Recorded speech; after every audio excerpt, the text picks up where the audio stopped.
Bienvenue, chers élèves de la 4e année lettres, dans cet espace d'apprentissage. Encore une fois, nous nous rencontrons autour du module numéro 4, inscrit dans le domaine Regard sur la société d'aujourd'hui et intitulé « À la lumière de la raison ».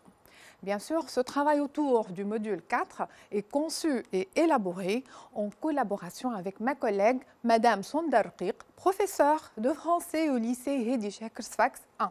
On doit l'encouragement et l'encadrement pédagogique à notre inspecteur, M. Mounir Dammak.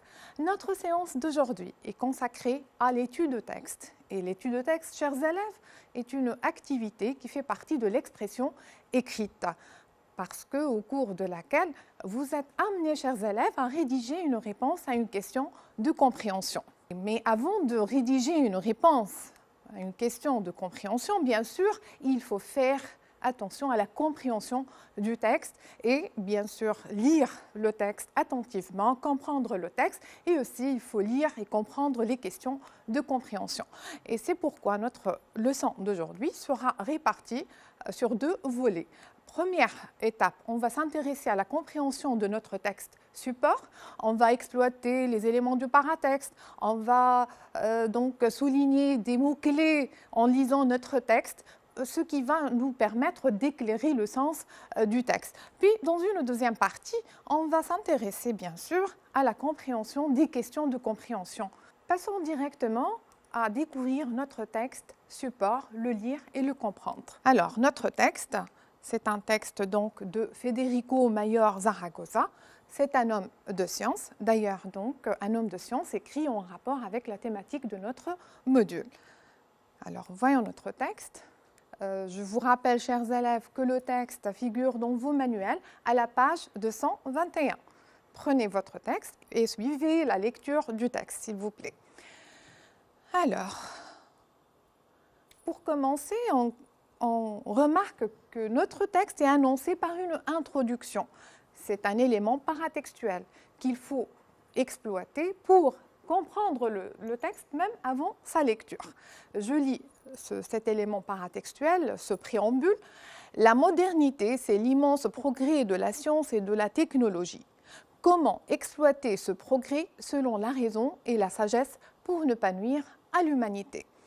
Si on essaie de cerner les mots-clés dans cette introduction, on remarque la modernité, immense progrès de la science, technologie, donc exploiter ce progrès, nuire à l'humanité. Ces mots-clés nous montrent qu'il s'agit du rapport entre le progrès technique et scientifique d'un côté et l'éthique d'un autre côté et l'impact qui en découle sur la vie humaine. Donc, faites attention, chers élèves, toujours et même le jour de l'examen, lorsque vous trouvez un préambule qui est fourni par les concepteurs de l'examen, ça vous aide à éclairer le sens du texte, à bien comprendre le texte, mais faites attention à ne pas l'exploiter pour justifier une réponse à une question de compréhension. Je lis le texte. Science sans conscience n'est que ruine de l'âme.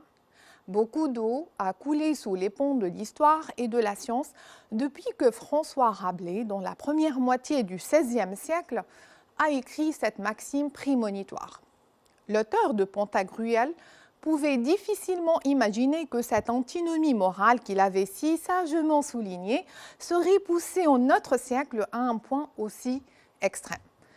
À son époque, brillaient seulement les premiers feux de ce qui allait devenir au siècle suivant le soleil éclatant de la science expérimentale moderne.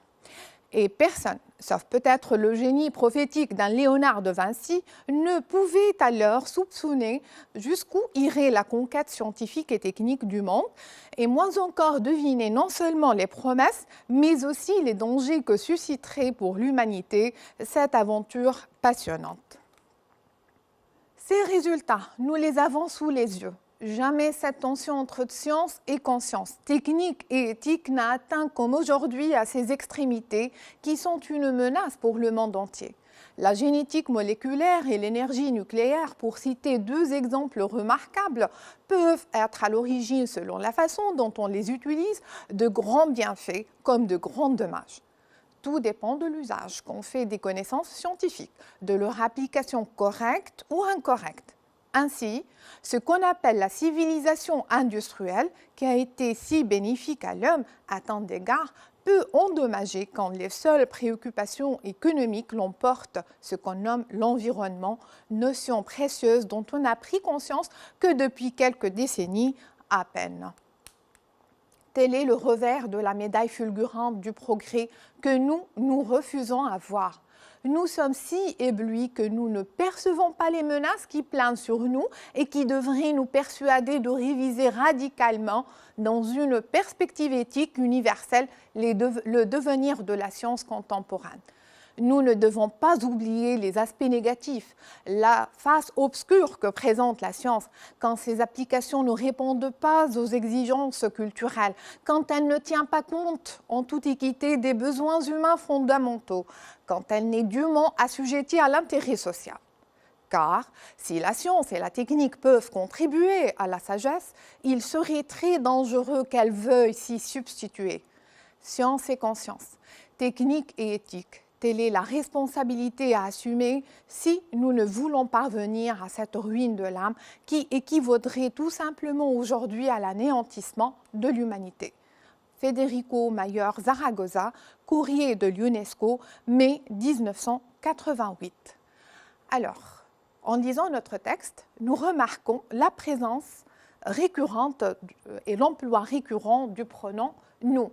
Qui, nous, bien sûr, c'est le nous donc, de l'auteur, le jeu de l'auteur, Federico Mayor Zaragoza, un homme de science, qui implique son énonciataire, ses confrères, les scientifiques. C'est aussi le jeu de l'auteur qui implique le lecteur, qui implique le genre humain. Donc, il s'agit donc d'une marque de subjectivité. Nous remarquons aussi l'emploi dans notre texte des connecteurs des connecteurs logiques. Donc, voyons ce repérage, l'emploi intensif du pronom nous,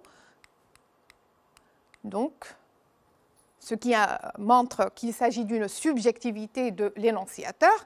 Donc, nous avons remarqué l'emploi des connecteurs logiques. Alors, ligne 8, ainsi ligne 16, ce sont des connecteurs de conséquence, mais aussi ligne 9, opposition, plus addition, si que c'est la conséquence, quand donc c'est un connecteur qui exprime la condition, car la cause, si l'hypothèse. Donc, il s'agit donc d'un texte de type argumentatif. Nous avons aussi remarqué que notre texte est inauguré par une citation. Cette phrase au début du texte qui est mise entre guillemets. Essayons de comprendre le sens de cette citation et essayons après de voir qui est l'auteur de cette citation. Donc, science sans conscience n'est qu'aux ruines de l'âme. Science, c'est la physique, la biologie, la technologie de nos jours.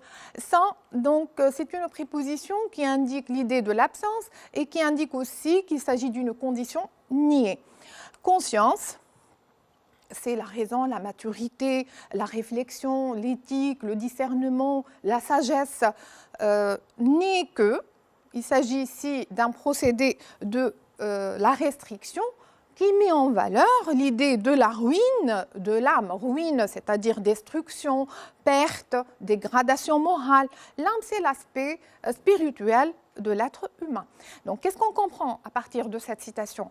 Que la science, dépourvue de conscience, de sagesse, de lucidité, de discernement, devient ruineuse, démolisseuse, nocive, nuisible. Donc, il faut utiliser le savoir et la connaissance à bon escient pour garantir, bien sûr, le bien-être de l'humanité, pour sauvegarder la dignité de l'homme. Donc, c'est une condition. Il s'agit donc, si on récapitule ici, il s'agit d'une condition sans conscience, sans raison et sagesse, sans réflexion éthique, la science devient nuisible. Bref, si on n'exerce pas la raison, les promesses de la science deviennent des illusions dangereuses. Donc, on va revenir à notre texte pour savoir qui est l'auteur de cette citation. le début de notre texte. Science sans conscience n'est que ruine de l'âme. Beaucoup d'eau a coulé sous les ponts de l'histoire et de la science depuis que François Rabelais, dans la première moitié du XVIe siècle, a écrit cette maxime prémonitoire. L'auteur de Pantagruel pouvait difficilement imaginer que cette antinomie morale qu'il avait si sagement soulignée serait poussée au notre siècle à un point aussi extrême. Donc nous remarquons que c'est une citation de François Rabelais. C'est lui-même l'auteur de Pantagruel. Rabelais, c'est un écrivain du XVIe siècle. Zaragoza, l'auteur de notre texte, comment il considère cette citation de Rabelais? Donc, il la considère une maxime prémonitoire. Alors, faites attention à bien comprendre le lexique difficile lorsqu'on vous fournit des explications. Donc, maxime, c'est une formule exprimant une règle de conduite, une règle morale. Prémonitoire, c'est la caractéristique de ce qui a trait à la prémonition, c'est-à-dire la faculté de prédire l'avenir de manière anticipée. Donc, selon Zaragoza, cette citation de Rabelais anticipe sur l'avenir de la science, sur ce qui se passe donc, dans notre époque moderne. Donc, cette citation de Rabelais, l'auteur de Pantagruel, écrivain du XVIe siècle, connu par le rêve humaniste d'un ailleurs bienheureux et la soif du savoir, anticipe sur l'avenir de la science, sur ce qui se passe à l'époque moderne. En effet, la science est trop souvent appliquée sans conscience et elle s'avère ruineuse, démolisseuse. Selon Zaragoza, c'est une maxime prémonitoire qui souligne la prévoyance et la clairvoyance de Rabelais, cet écrivain du XVIe siècle. Donc Zaragoza semble accréditer le point de vue de Rabelais, cet auteur du XVIe siècle. Mais en accréditant le point de vue de Rabelais, quelle thèse soutient-il dans son raisonnement? Alors, le point de vue de Rabelais serait-il le même de Zaragoza? Alors, c'est ce que nous allons voir en explorant encore le raisonnement de Zaragoza à partir ou en nous appuyant sur les questions de compréhension que je vais vous présenter. Et c'est notre deuxième étape de notre leçon. D'accord? On va donc répondre à des questions de compréhension en insérant une justification par un indice textuel ou par un procédé d'écriture. Voici donc les questions de compréhension que je vais vous présenter et sur lesquelles nous allons travailler. Alors, première question. Quel est le constat présenté par l'auteur concernant l'impact du progrès scientifique et technologique sur le monde moderne? Justifiez votre réponse par deux indices tirés du texte. Question 2. Qu'est-ce qui, selon l'auteur, provoque le détournement du bon usage de la science? Relevez deux raisons qui expliquent ce détournement en justifiant à chaque fois votre réponse par un procédé d'écriture. Question 3. Quelle solution préconise l'auteur pour que la science et le progrès servent l'homme et le sauvent de la ruine? Je vous conseille, chers élèves, même le jour du devoir, vous lisez toutes les questions. D'accord? Ça facilite encore la compréhension du texte. Alors, concernant donc la question 3, donc nous avons un petit b, relever, nommer et analyser un procédé d'écriture qui met en valeur cette solution. Commençons par la première question. Allez. Mais avant de passer, bien sûr, à répondre aux questions de compréhension, je vous présente donc les étapes à suivre avant de répondre à une question de compréhension. D'accord? En premier lieu, je vais vous présenter ces étapes concernant une réponse à une question de compréhension. Après, je vais vous présenter les étapes à suivre donc, pour répondre à une question qui porte sur le procédé d'écriture. Voici donc ces étapes. Alors, on doit lire attentivement l'énoncé et le comprendre. On doit identifier et déterminer là où les tâches à accomplir. Troisième étape, on doit reformuler la tournure interrogative, si elle existe, pour cerner la tâche demandée. Chercher, donc on doit savoir si on est en train de chercher la cause, ou la manière, ou la conséquence, ou le but. Quatrième étape, on doit relever les indices textuels qui sont en rapport avec la réponse. Cinquième étape, on doit reformuler les éléments tirés du texte en regroupant les idées essentielles. Puis, 6, il faut formuler bien sûr la réponse.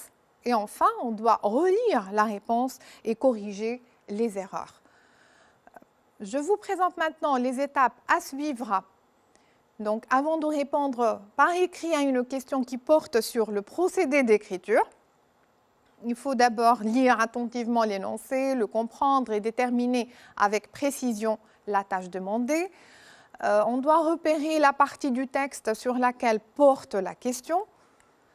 On doit relever, identifier dans cette partie le ou les procédés employés. Puis on va chercher l'effet de sens produit par le procédé si cela est demandé dans la consigne, bien sûr. Puis on va rédiger notre réponse et enfin on va relire la réponse et corriger les erreurs. Commençons donc par la première question. Notez bien, répondre à une question de compréhension consiste à rédiger un paragraphe cohérent, composé généralement d'une réponse et d'une justification. Relevez bien sûr la justification relevée du texte. La justification peut être faite par des indices textuels, d'accord, ou par un procédé d'écriture, selon bien sûr la consigne. D'accord? Cette justification doit être obligatoirement mise entre guillemets. D'accord? Et la réponse doit être bien sûr reformulée de votre propre expression. D'accord? Donc, il faut donc éviter la paraphrase. Il est strictement interdit de paraphraser. C'est quoi paraphraser? C'est quoi une paraphrase? Donc, ça consiste à reprendre un mot-clé, un terme-clé, ou une phrase, donc la reprendre intégralement du texte. D'accord? C'est interdit de le faire, mais pour éviter cette paraphrase, on peut recourir bien sûr aux synonymes du mot-clé, aux dérivés, à la reformulation. D'accord? Alors, et pour enchaîner, bien sûr, pour obtenir une réponse cohérente et pour assurer cette cohérence et l'enchaînement entre la réponse et la justification, on pourrait recourir à certaines expressions telles que « cette idée est perceptible » ou « cette idée est claire à travers » et on insère notre indice textuel. « Elle est encore marquée, elle est encore traduite, suggérée par », d'accord ?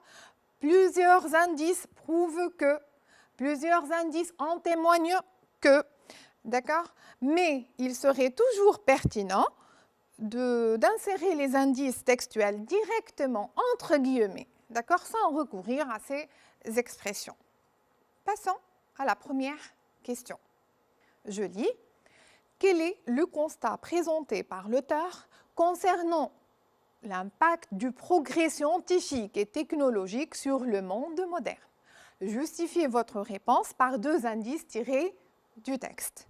Alors, je vous rappelle quelques instructions essentielles qui vous aident donc pour pouvoir comprendre la question et par la suite répondre à cette question. Alors, il faut tout d'abord souligner les mots-clés dans la question. D'accord? Pour préciser les tâches essentielles à accomplir, à effectuer. Soulignons ensemble donc les mots-clés. Nous avons quel, constat, impact, progrès, scientifique bien sûr et technologique, donc monde moderne, justifié. Donc, après avoir souligné les mots-clés, il faut d'abord faire attention, justifié par 2 indices, un autre mot-clé. Donc, après avoir souligné les mots-clés, on doit donc reformuler la tournure interrogative que nous avons ici. Quelle?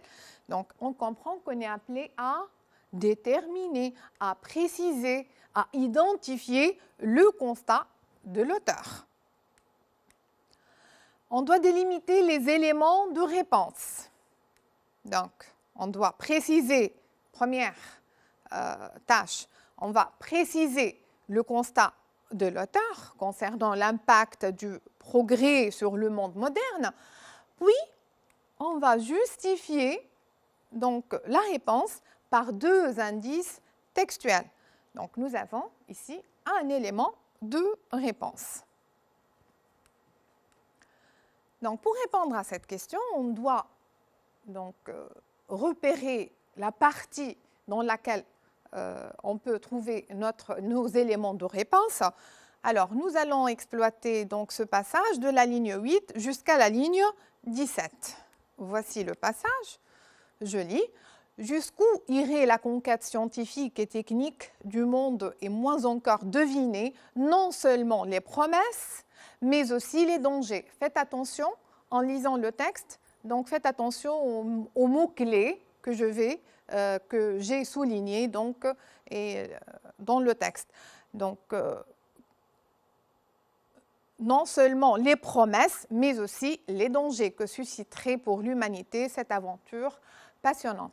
Ces résultats, nous les avons sous les yeux. Jamais cette tension entre science et conscience, technique et éthique n'a atteint comme aujourd'hui à ces extrémités qui sont une menace pour le monde entier. La génétique moléculaire et l'énergie nucléaire, pour citer deux exemples remarquables, peuvent être à l'origine, selon la façon dont on les utilise, de grands bienfaits comme de grands dommages. Tout dépend de l'usage qu'on fait des connaissances scientifiques, de leur application correcte ou incorrecte. Ainsi, ce qu'on appelle la civilisation industrielle, qui a été si bénéfique à l'homme, à tant d'égards, peut endommager. Alors, on va prendre ces indices textuels pour essayer de les reformuler et les interpréter, d'accord, dans la diapo suivante. Voyons alors ces indices en détail.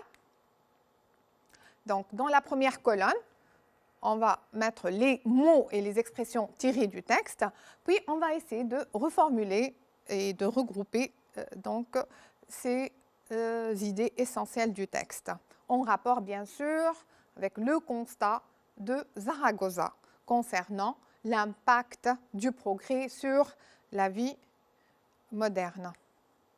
Donc, on a repéré cet indice, deviner non seulement les promesses, mais aussi les dangers.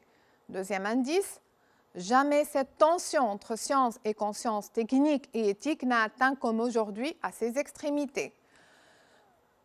La génétique moléculaire et l'énergie nucléaire peuvent être à l'origine, selon la façon dont on les utilise, de grands bienfaits comme de grands dommages. La civilisation industrielle qui a été si bénéfique à l'homme, à tant d'égards, peut endommager. Alors, à partir du premier indice, qu'est-ce qu'on remarque? Il y a promesse et danger. C'est-à-dire que le progrès technologique peut être à la fois profitable et désastreux. C'est ce qu'on doit mettre comme reformulation. D'accord?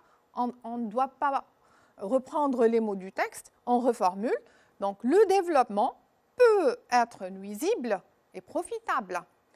Nous avons un mot-clé dans cet indice, tension, c'est-à-dire la discorde, le désaccord entre la technique et l'éthique, entre la science et la conscience. Donc, c'est comme ça qu'il faut reformuler. C'est la discorde, le désaccord entre la science et l'éthique. Nous avons ici grand bienfait, grand dommage, c'est-à-dire que le progrès est bénéfique et aussi nuisible. D'accord? Les mérites et les dérives du progrès selon son emploi. Les mérites, les avantages, les dérives, donc les inconvénients. Puis, dernier indice, bénéfique, endommagé, c'est presque la même idée. Le progrès industriel a des conséquences fructueuses et d'autres fâcheuses et ruineuses. Donc, qu'est-ce qu'on déduit?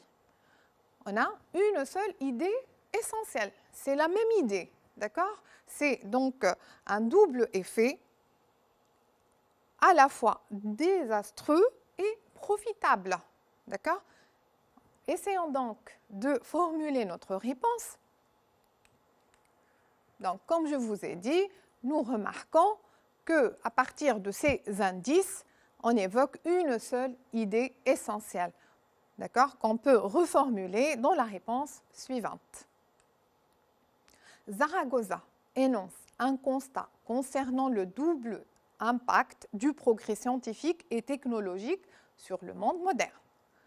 En effet, ce développement peut être nuisible ou profitable. Il a à la fois des mérites et des dérives selon l'emploi. Maintenant, donc on a donné la réponse. Maintenant, on va justifier notre réponse par deux indices textuels. Vous remarquez que tout à l'heure, on a trouvé presque 4 indices. Faites attention, rattachez-vous à la consigne et donc utilisez une expression pour relier entre eux la réponse et la justification et insérez bien sûr vos justifications. Alors, ce constat est perceptible dans les expressions antithétiques de grands bienfaits comme de grands dommages, ou encore dans la phrase « La civilisation industrielle qui a été si bénéfique à l'homme, à tant d'égards, peut endommager ». Donc, on a choisi ces indices-là pour justifier notre réponse. Nous passons à la deuxième question. Qu'est-ce qui, selon l'auteur, provoque le détournement du bon usage de la science? Relevez 2 raisons qui expliquent ce détournement en justifiant à chaque fois votre réponse par un procédé d'écriture. Alors, il faut rappeler quelques instructions essentielles à suivre pour comprendre la question. Donc, il faut tout d'abord souligner les mots-clés de cette question. Il faut souligner donc ces mots-clés pour repérer les tâches essentielles à effectuer. Soulignons ensemble qu'est-ce qui provoque le détournement.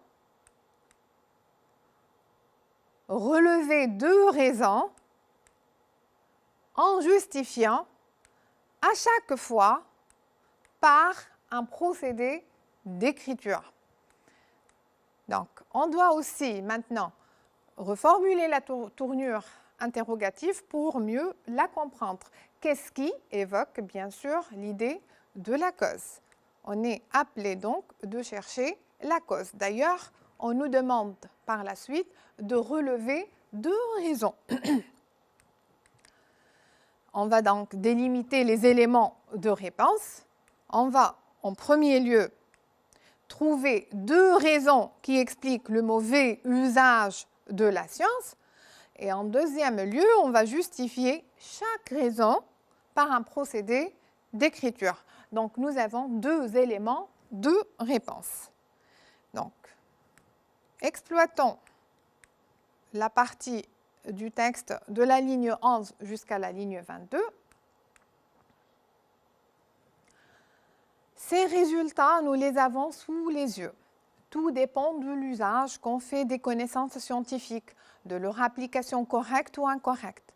Ainsi, ce qu'on appelle la civilisation industrielle qui a été si bénéfique à l'homme à tant d'égards peut endommager quand les seules préoccupations économiques l'emportent, ce qu'on nomme l'environnement, notion précieuse dont on n'a pris conscience que depuis quelques décennies à peine.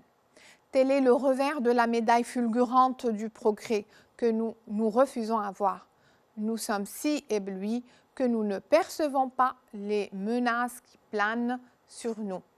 Alors, on va exploiter donc, ces indices soulignés donc, pour savoir les raisons qui expliquent le détournement du bon usage de la science. Alors, prenons donc le premier indice qu'on a relevé, les seules préoccupations économiques l'emportent. L'environnement, notion précieuse dont on n'a pris conscience que depuis quelques décennies. tel est le revers de la médaille fulgurante du progrès que nous nous refusons à voir. Nous sommes si éblouis que nous ne percevons pas les menaces. Qu'est-ce qu'on remarque dans la première, à partir du premier indice, nous remarquons l'emploi de « les seuls ». Donc, c'est un procédé qu'on appelle la restriction. D'accord? Puis, nous avons « ne que ». C'est aussi une autre restriction.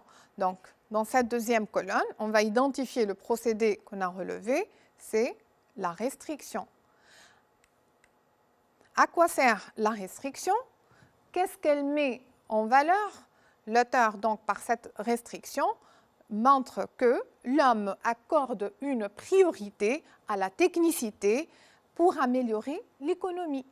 Il donc privilégie l'entreprise technicienne aux dépens de l'environnement. Passons au deuxième indice qu'on a relevé. Tel est le revers de la médaille. Tel est, donc ici, il s'agit d'une structure emphatique. D'accord? Puis nous avons le revers de la médaille fulgurante. On souligne ces mots. Voir, ébloui, percevant. Quand vous le remarquez, le revers de la médaille fulgurante, c'est une métaphore, d'accord, utilisée par l'auteur.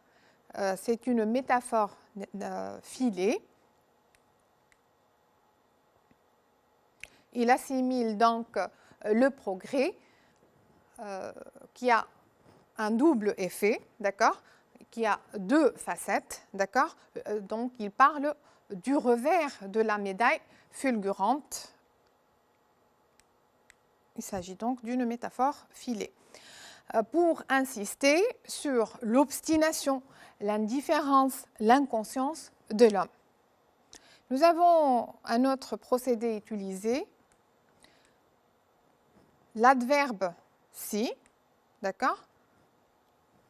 C'est une donc hyperbole pour insister sur le manque de conscience, de lucidité, de clairvoyance de l'homme. Qu'est-ce qu'on remarque alors? Nous avons déjà trouvé deux raisons qui expliquent le détournement du bon usage de la science, qui donc expliquent le mauvais usage de la science. Donc, c'est la priorité qu'on accorde à la technicité, d'accord, aux dépens de l'environnement. Et la deuxième raison, c'est l'obstination de l'homme, l'inconscience, le manque de lucidité et de clairvoyance. Donc, nous remarquons alors que nous avons obtenu deux causes essentielles comme réponse pour cette question. Rédigeons donc la réponse. Selon l'auteur, le détournement du bon usage de la science est provoqué par deux raisons essentielles. Puisque nous allons donner deux raisons, donc il faut bien enchaîner notre paragraphe. On va introduire la première raison par l'articulateur d'une part, puis on va passer à la deuxième réponse, on va utiliser d'autre part, d'accord? Et à chaque fois, lorsqu'on va présenter la première raison, on va choisir un procédé d'écriture, d'accord? N'oublions pas que la consigne nous demande de justifier chaque raison par un procédé. Donc, nous avons trouvé plusieurs procédés, on va choisir pour chaque raison un seul procédé. Donc, je relis. Selon l'auteur, le détournement du bon usage de la science est provoqué par deux raisons essentielles. D'une part, il précise que l'homme a privilégié l'intérêt économique et l'entreprise technicienne inconsciemment et égoïstement en négligeant le milieu où il existe ou l'environnement, ce qui met en péril la vie humaine.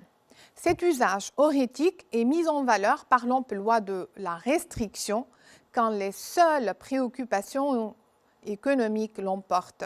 L'environnement, notion précieuse dont on n'a pris conscience que depuis quelques décennies. C'est la première raison. On passe à la deuxième. D'autre part, l'auteur rappelle que cette déviation est due à l'obstination, à l'indifférence et à l'aveuglement de l'homme qui manque de clairvoyance et de lucidité et qui ne s'apprête pas à réviser et à apprendre des erreurs de ses prédécesseurs. Cette deuxième raison est mise en exergue par l'usage de la métaphore filée. Tel est le revers de la médaille fulgurante du progrès que nous nous refusons à voir. Nous sommes si éblouis que nous ne percevons pas les menaces. Passons maintenant à la dernière question, question 3. Je lis la question. Quelle solution préconise l'auteur pour que la science et le progrès servent l'homme et le sauvent de la ruine? Petit b. Relever, nommer et analyser un procédé d'écriture qui met en valeur cette solution. Je vous rappelle donc quelques instructions à suivre pour comprendre la question. Donc, il faut tout d'abord souligner les mots-clés donc, pour savoir les tâches essentielles à effectuer. Nous soulignons donc quelle solution relever, nommer et analyser un procédé d'écriture. Donc, on va délimiter où on doit reformuler d'abord la tournure interrogative pour savoir donc la tâche qu'on doit faire. Quelle solution donc nous sommes appelés à préciser, à déterminer, à identifier la solution préconisée par l'auteur.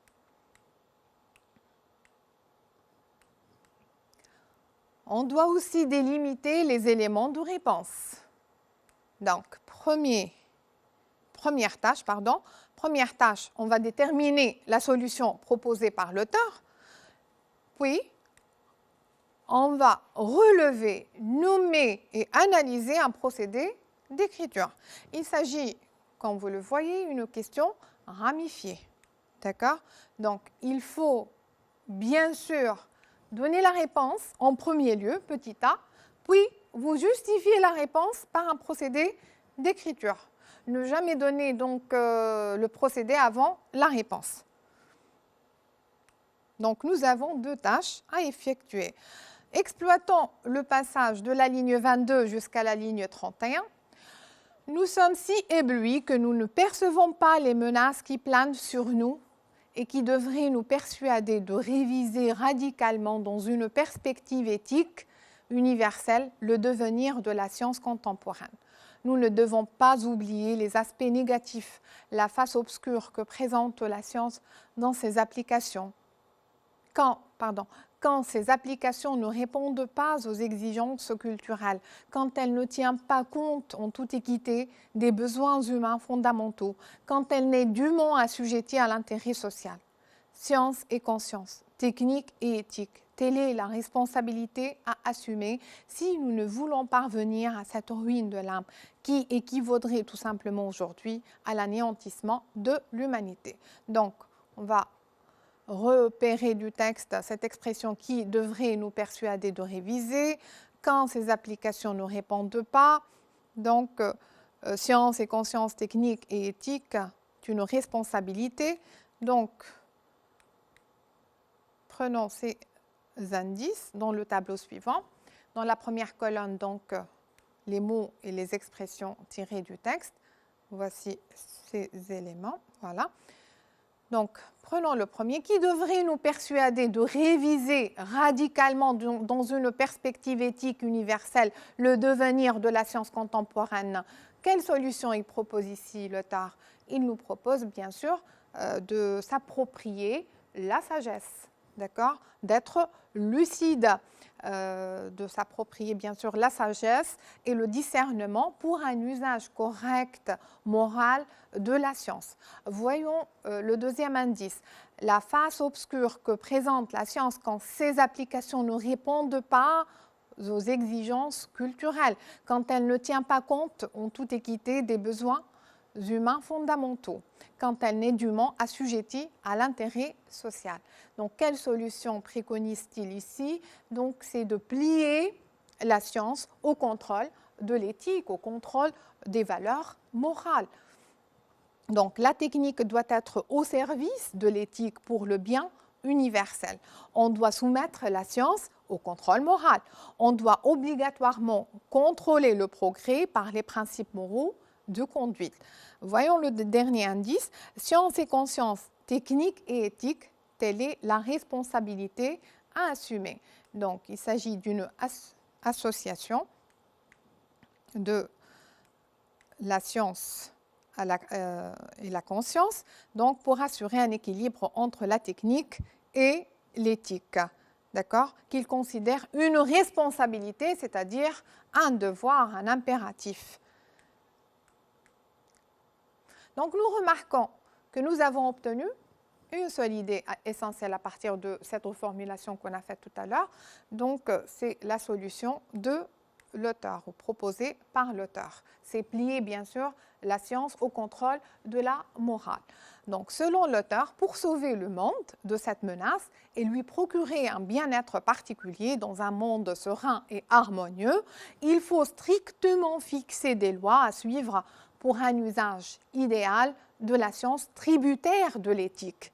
Il faut être conscient de l'obligation de contrôler le progrès par les principes moraux de conduite et soumettre les actions de l'homme et ses agissements à la loi de la raison et de la sagesse. Alors, c'est la solution proposée par l'auteur. Pour mettre en valeur cette solution, on va reprendre les mêmes indices et chercher dans ces indices le procédé d'écriture utilisé par l'auteur pour insister sur cette solution qu'il propose. C'est plier la science au contrôle de la morale et de l'éthique. Donc revenons à ces mêmes indices pour répondre à la question B.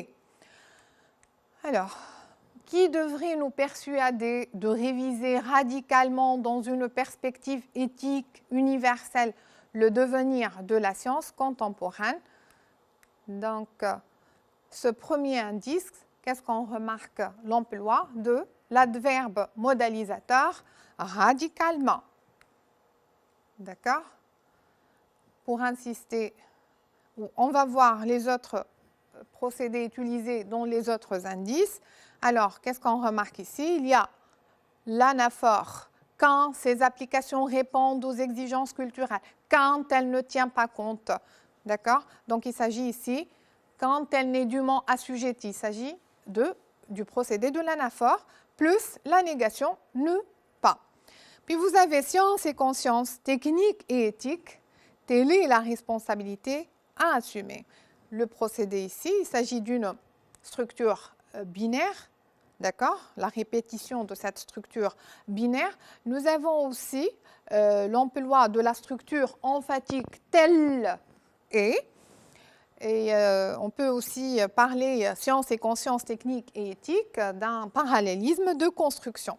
Comme vous le remarquez, tous ces procédés utilisés pour insister bien sûr sur l'importance de plier la science au contrôle de la conscience, d'accord, de l'éthique.